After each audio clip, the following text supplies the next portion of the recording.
GSya One, daerah Jabar.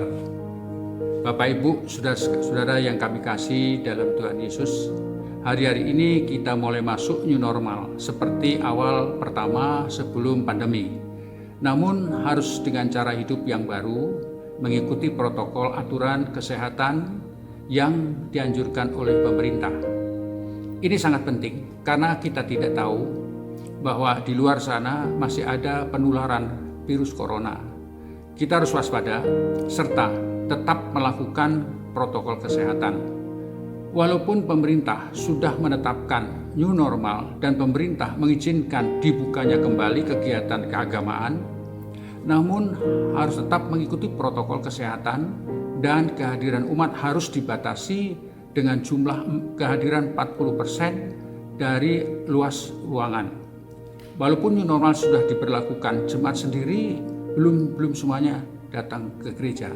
Ini merupakan gejala penurunan. Apakah hal tersebut harus kita biarkan terjadi?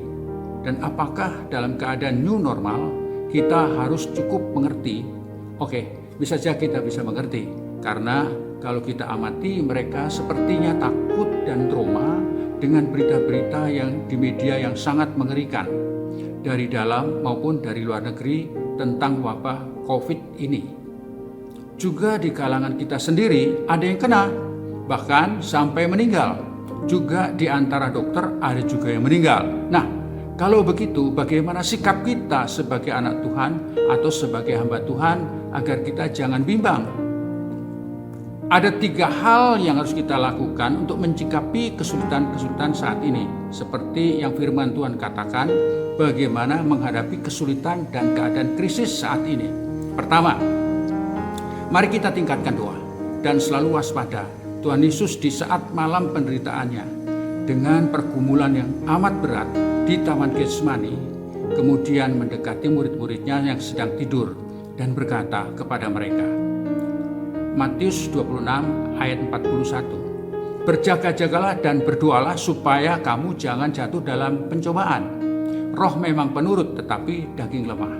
Kita tidak tahu tentang virus yang tidak kelihatan. Bisa saja dapat mengganggu kita karena kita tidak tahu. Namun Tuhan yang mengetahui hal itu karena Tuhan yang Maha tahu.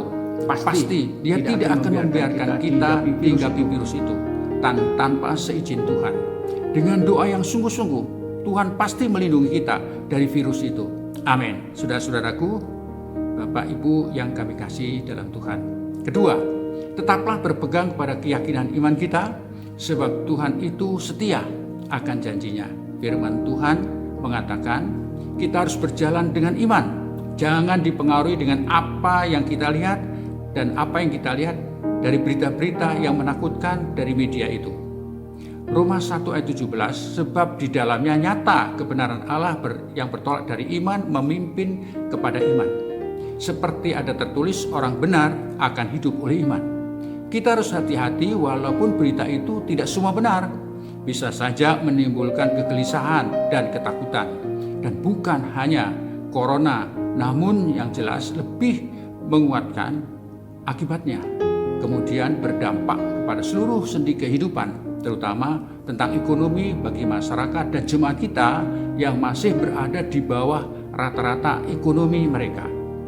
Pendapatan yang berkurang, ada yang tidak bisa lagi bekerja, sehingga hal ini juga mempengaruhi apa yang dipersembahkan di rumah Tuhan. Gereja kembali lagi seperti pada masa perintisan. Bapak Ibu saudara sekalian yang kami kasih, jangan takut.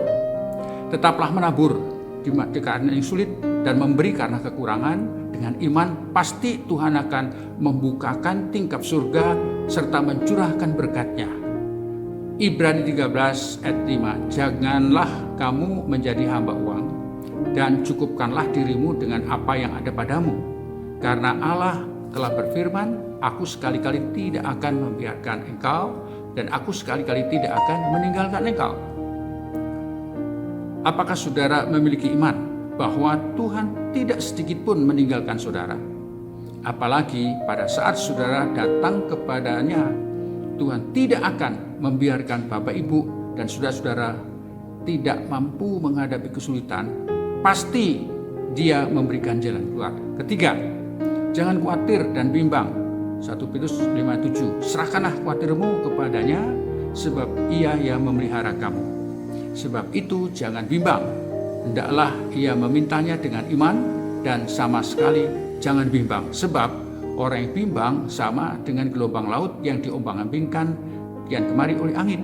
Orang demikian janganlah mengira ia dapat melihat sesuatu dari Tuhan. Yakobus 1:6-7. Sekali lagi, ingat 3 hal.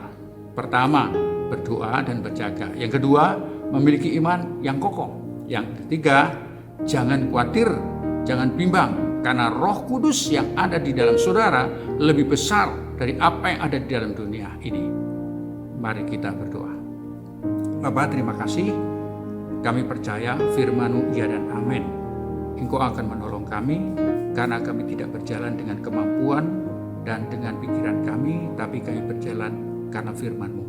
Tuhan, kiranya Engkau akan melindungi kami semua dan memampukan kami untuk berjalan bersama dengan Tuhan. Di dalam nama Tuhan Yesus kami berdoa dan mengucap syukur. Amin.